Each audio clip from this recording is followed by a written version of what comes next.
다음 순서는 찬송입니다. 찬송은 하나님을 높이고 사모하고 기리는 우리의 마음의 자세를 표현한 것이라고 할 수가 있습니다. 이러한 마음의 자세가 구체화되려면 다양한 외적인 표현들이 필요한데 대개 세 가지의 방식으로 가능합니다. 첫 번째는 찬양의 마음을 말로 표현하는 것입니다. 두 번째는 목소리와 음악으로 찬양의 마음을 표현할 수가 있겠죠. 우리가 예배 시간에 드리는 모든 찬양이 여기에 해당이 됩니다. 그런가 하면 세 번째로 우리의 몸짓 그리고 우리의 동작을 통해서 표현할 수가 있습니다. 손을 높이 든다든지 박수를 친다든지 춤을 춘다든지 이런 것들이 여기에 해당이 되겠습니다. 이 모든 것들이 넓은 의미에서의 찬양입니다. 반면에 좁은 의미에서의 찬양은 두 번째 방식, 즉 하나님을 높이고 사모하는 우리 내면의 자세를 음성과 가사 또 운율로서 표현하는 것입니다. 그것이 바로 우리가 알고 있는 찬송이 되겠습니다. 예배에서의 찬송, 곧 음악으로 표현하는 이 찬양이 왜 필요한 것일까? 몇 가지 이유가 있는데요. 첫 번째는 성경의 명령과 또 모범 때문입니다. 성경은 노래와 악기로 찬양의 마음을 표현하라고 우리에게 명하고 있습니다. 또한 그런 예들이 성경에 많이 나오는 것을 볼 수가 있죠. 그래서 우리는 음악이 동반된 찬송을 하나님께 드리는 것입니다. 둘째로 우리가 부르는 찬송은 곡조 달린 기도로서 기도의 중요한 양식이 되기 때문이죠. 우리가 부르는 찬송가 가운데는 이 성경의 핵심을 잘 표현하고 있는 찬송가들이 많이 있습니다. 예를 들어서 찬송가 218장 내 마음과 정성을 다하여 이 찬양의 가사를 보면 그리스도의 생활 원리인 하나님 사랑과 이웃 사랑을 잘 담고 있는 것을 볼 수가 있습니다. 이러한 찬송가는 하나의 기도라고 봐도 무방할 것 같습니다. 셋째로 찬송은 음악이라는 예술적 기능을 통해서 예배자의 심령이 하나님께 올려지도록 돕는 굉장히 중요한 역할들을 감당을 하기 때문이죠. 우리가 잘 아는 것처럼 음악은 신앙적인 정서의 형성, 또 촉발, 전달에 필수 불가결한 그런 역할들을 감당하고 있습니다. 마지막 네 번째로 하나님에 대한 찬송은 모든 수단을 총동원하여 이루는 것이기에 마땅히 찬양으로 하나님께 영광을 돌려야 되는 것입니다. 우리가 예배에 사용하는 찬송가, 이 찬송가의 대부분은 외국 곡들이 많습니다. 한국인이 작사한 그리고 작곡한 찬송가는 전체 645곡의 찬송가 중에서 128곡에 불과하죠. 약 전체의 20%도 채 되지 않는 것입니다. 그 이전에 새 찬송가가 나오기 이전 통일 찬송가의 경우는 우리나라 사람이 쓴 찬송가가 고작 17곡밖에 되지 않았습니다. 그에 비하면 상당히 많이 한국인의 찬송가가 지금 부르고 있는 찬송가 가운데 수록이 된 것이죠. 오랫동안 우리가 부르다 보니 익숙해지고 또 친숙해서 외국 곡이든 한국 곡이든 별 문제가 되지는 않겠지만 신앙의 토착화라는 관점에서 볼 때에 더 많은 우리나라의 찬송가들이 늘어나야 될 것 같습니다. 예배 중에 사용되는 찬송가와 또 다양한 음악의 순서들 이런 것들은 예배의 정신을 촉발시키는 그런 효과적인 수단이 되어집니다.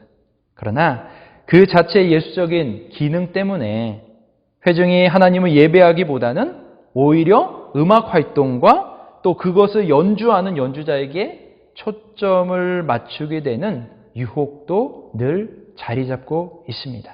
그래서 찬양대가 찬양을 할 때에 그 찬양을 마음으로 같이 부르기보다는 얼마나 잘하나, 얼마나 아름답게 하나 이런 것들에 우리가 관심이 쏠릴 수도 있게 되어지는 것이죠.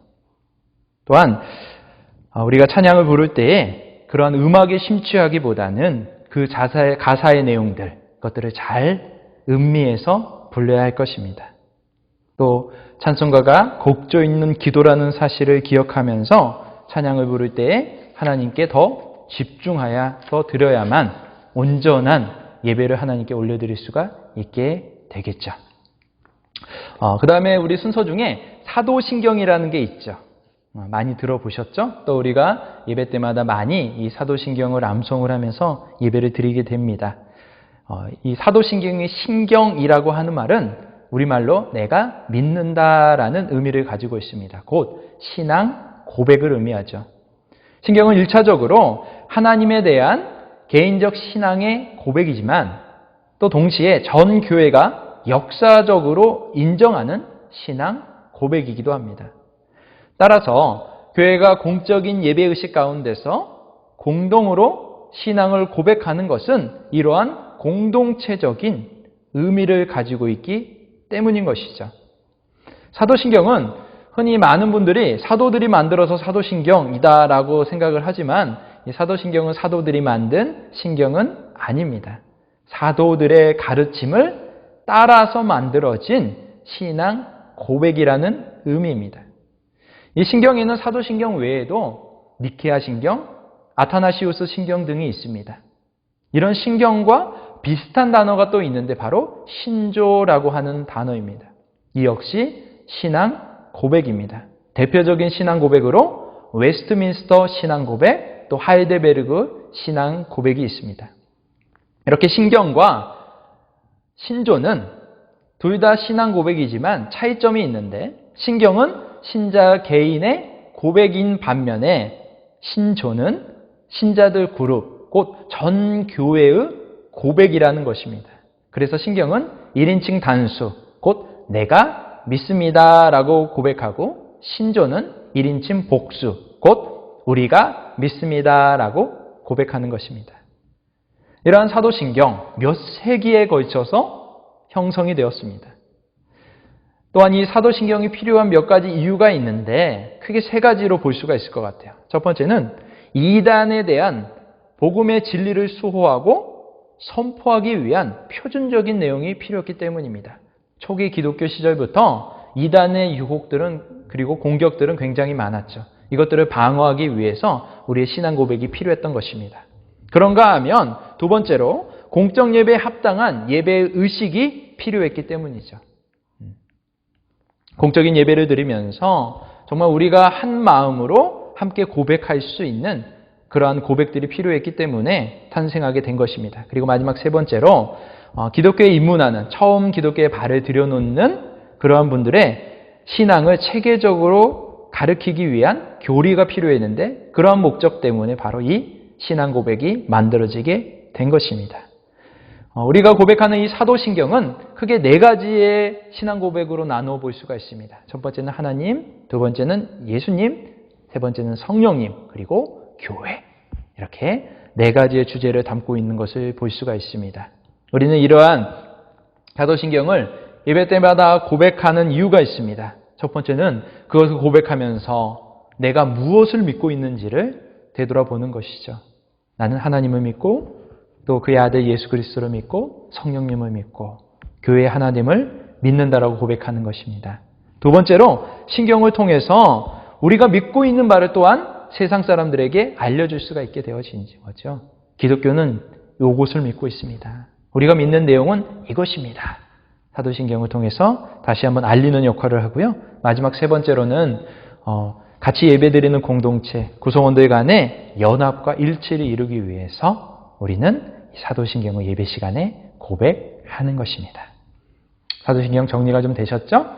자, 그 다음으로 우리 헌금에 대해서 좀 생각해 봤으면 좋겠는데요. 헌금. 이 헌금의 뿌리를 좀 생각해 보면 모세의 율법으로까지 거슬러 올라가는 것을 우리가 볼 수가 있습니다.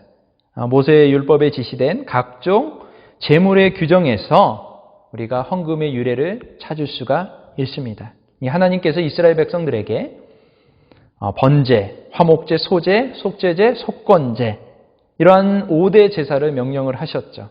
이러한 제사에는 짐승, 새, 곡물을 바치게 되어져 있습니다. 그러니까 구약의 제물들은 주로 속죄를 위한 목적으로 드려졌지만 때로는 감사와 또 헌신의 표시일 때도 있었던 것이죠. 대표적인 제사가 바로 소제에 해당이 되겠습니다. 신약시대의 제사는 구약과 비교해 볼 때 연속성이 있고 또 불연속성이 있습니다. 좀 어려운 말일 수 있는데 불연속적인 측면은 뭔가 하면 속죄의 목적으로 드렸던 제물의 헌납이 이제 영원한 제사를 드리신 예수 그리스도 한 분으로 인해서 그것이 이제 종결이 되었다라는 것이죠. 그런가 하면 감사와 또 헌신을 표현한다는 의미에서 이 제사는 여전히 또 그 의미가 있다라고 볼 수가 있습니다. 그래서 초대교회는 이러한 성경의 내용을 기초로 해서 헌물에 대한 가르침을 예배 가운데 포함시키기 위해서 애썼습니다. 헌물이 교회의 의식과 연관을 맺게 된 것은 서로 다른 두 가지 목적이 있었습니다. 첫 번째는 봉헌을 위한 것이고 또 하나는 구제를 위한 것입니다. 봉헌은 하나님께 감사와 헌신을 표현하는 의미로서 떡, 포도주, 기타의 예물을 바치는 것들을 가리키는 것이고 또 구제는 가난한 이들을 돕기 위해서 드려졌던 그런 헌물들을 말하는 것입니다. 원래 헌금은 예배의 순서에 속하지 않았습니다. 구제 역시 예배와 무관하게 이루어졌죠. 그러다가 한 4세기경부터 성찬에 사용되어지는 그러한 떡, 포도주, 기타에 필요한 것들을 예배 시간에 바치게 되었는데 그때 헌금 또는 봉헌의 한 요소로 등장하여 예전적인 그런 의미를 획득하게 되었다라고 합니다. 그리고 11세기에 이르러서는 헌금만을 봉헌하는 일이 일반화되었고 이로써 헌금이 완전하게 예배의 한 순서로 자리를 매김하게 된 것이죠. 가난한 이들을 위한 연보 역시 예배와 무관하게 드려지다가 교회의 예전의 발전과 더불어서 예배의 순서의 하나로 병입된 것으로 그렇게 학자들은 보고 있습니다. 그렇게 해서 헌금이 우리 예배 순서 가운데 들어오게 된 것입니다.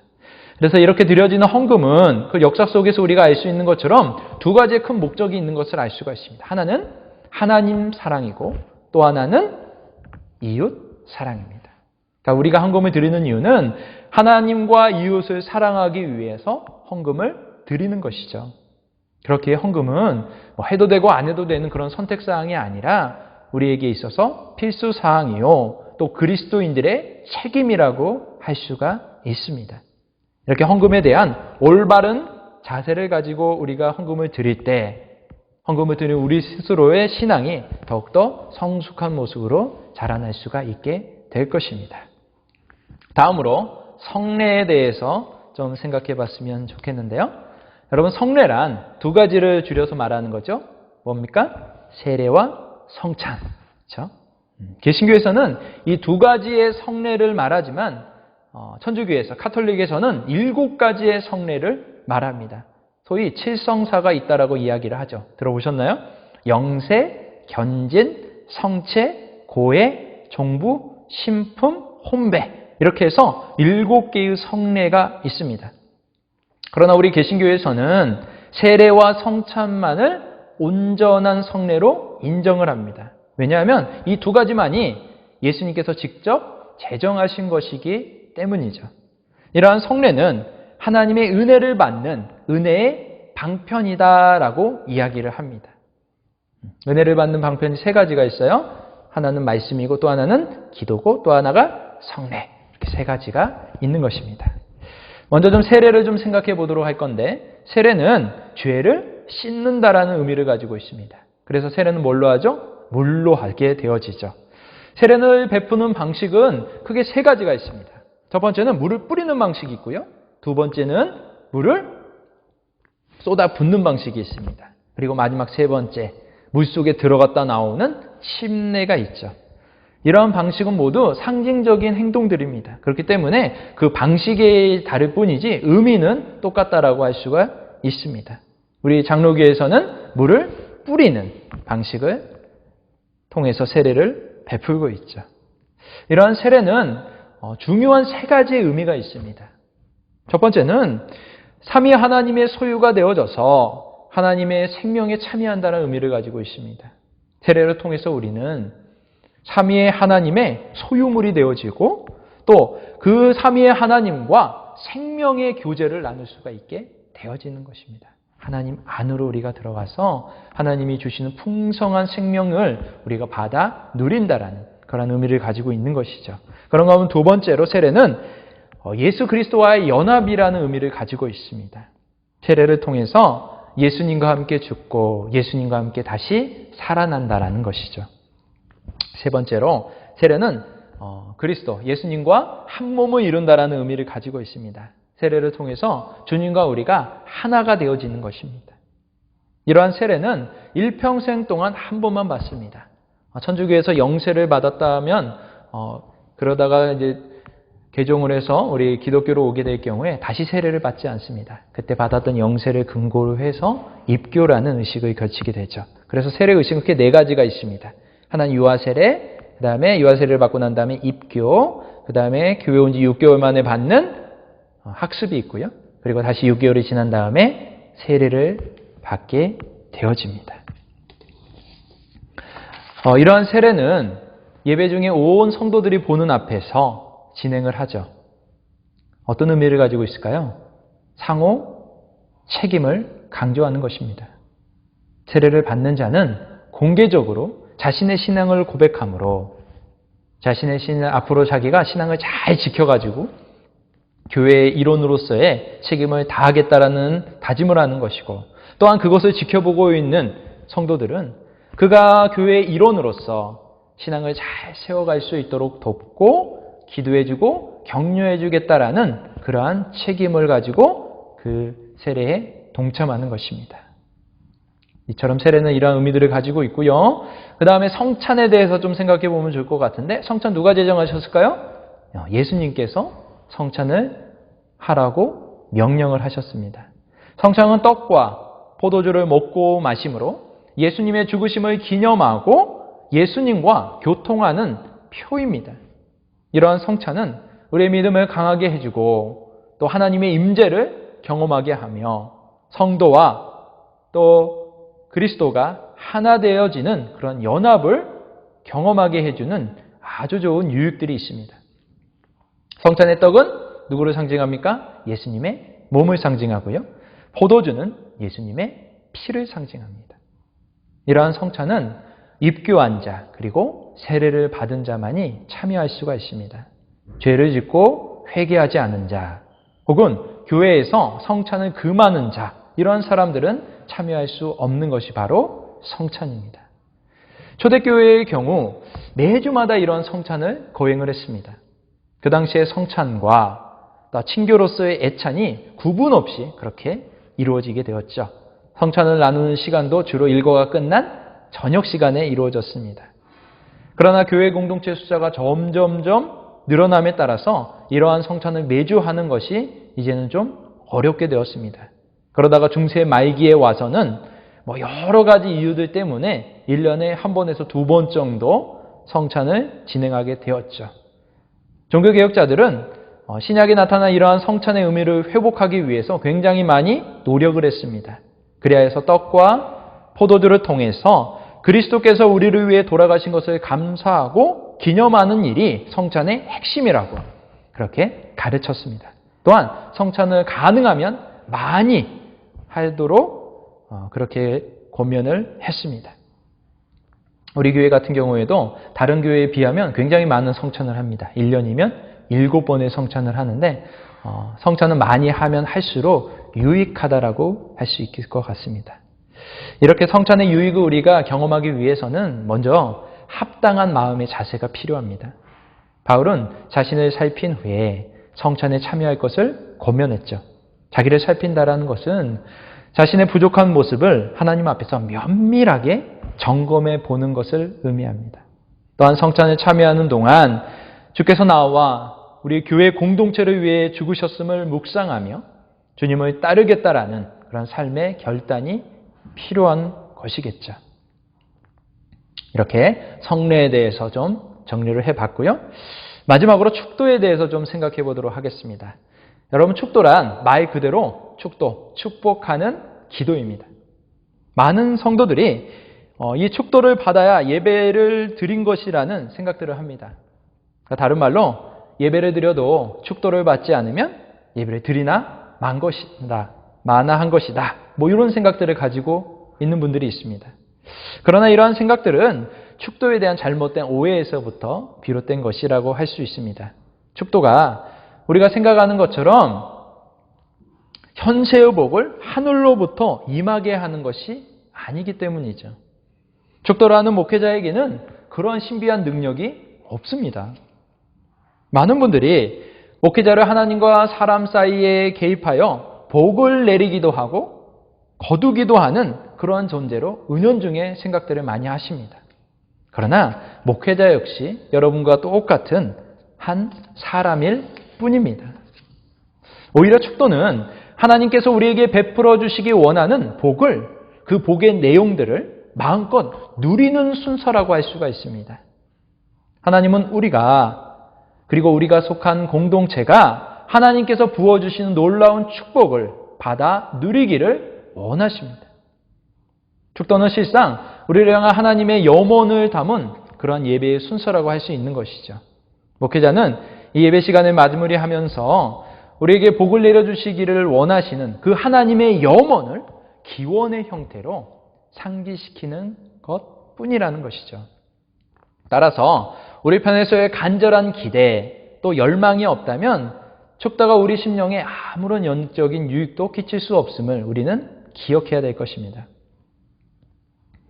그러므로 우리는 예배를 마감하기 전에 앞서 삼위의 하나님을 바라보면서 주께서 그토록 베풀기 원하시는 복, 곧 구원의 은혜를 누리면서 하나님과 깊은 사귐을 누리는 그러한 복, 그것을 간절히 열망해야 할 것입니다. 축도의 기초가 되는 말씀이 있는데 고린도후서 13장 13절입니다. 이 말씀의 기초에서 다시 한번 좀 설명을 드린다라고 하면 예수 그리스도께서 베풀어 주시는 은혜, 또 하나님 아버지께서 부어주시는 사랑, 그리고 성령님을 통해서 이루어지는 하나됨의 교제를 우리가 간절하게 목마르게 구해야 된다는 것이죠.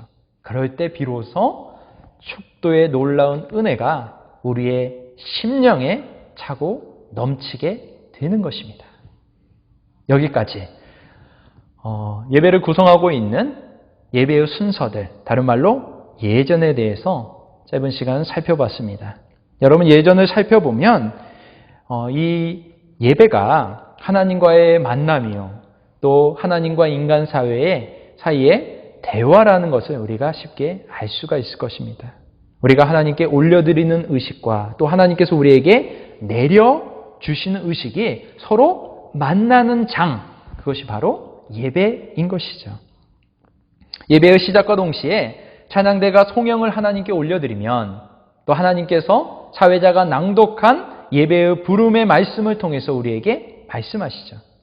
사회자가 기원 기도를 올려드리고 회중은 찬송과 신앙 고백을 올려드립니다. 이어서 하나님은 회중이 함께 낭독하는 성시 교독을 통해서 우리에게 다시 말씀을 하십니다.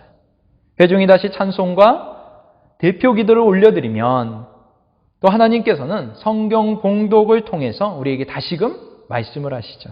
그러면 회중이 또 뭘 합니까? 회중들이 다시 헌금과 찬양대 찬송을 하나님께 올려드리죠. 그러면 하나님은 다시 목사의 설교를 통해서 하나님의 말씀을 다시금 내려주십니다. 그러면 회중은 다시 하나님께 찬송을 올려드리고 또 하나님은 목사의 축도를 통해서 하나님이 부어주시고자 하는 복을 내려주시는 것입니다. 이렇게 예배는 하나님께 올려드리는 요소와 또 하나님이 우리에게 내려주시는 요소로 구성되어져 있다라고 할 수가 있습니다. 예배는 하나님께서 내려주시는 모든 말씀, 곧 예배의 부름, 성시교독, 성경봉독, 설교 말씀을 통해서 우리가 하나님을 만나는 시간입니다. 그리고 그 말씀에 나 자신을 온전히 굴복시키는 시간이죠. 어떤 말씀이 주어지든 그 모든 말씀이 나를 위한 말씀인 줄로 알고 그 말씀을 온전히 받아들이는 시간이 바로 예배 시간입니다.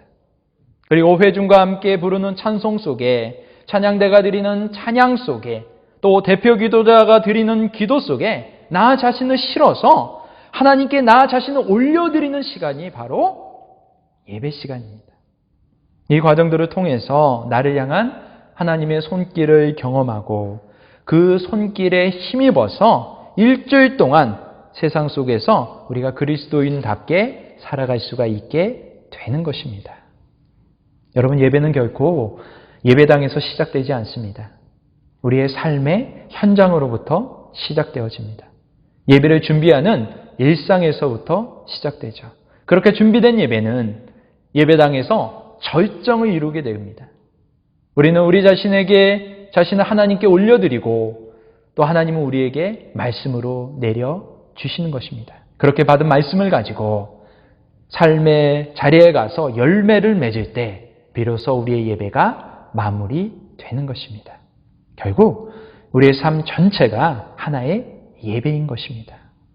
바라기는 여러분의 예배를 잘 점검하시기를 바랍니다. 그리고 매 예배 때마다 예배의 각 순서, 예전이 갖고 있는 의미가 무엇인지를 생각하고 어떤 마음으로 참여해야 되는지를 깊이 고민하며 우리가 예배를 드릴 때에 우리의 예배는 새로운 예배로 우리에게 다가오게 될 것입니다. 더불어 우리가 이런 새로운 마음으로 예배하는 예배자가 되어질 때 그러한 예배자들을 통해서 우리 충현의 예배가 더 신령한 예배로 하나님께 드려지게 될 것입니다. 예배, 우리가 무엇보다도 소중히 여겨야 될 것입니다. 이 예배의 승리자가 되시는 저와 여러분 되시기를 주님의 이름으로 축복합니다. 감사합니다.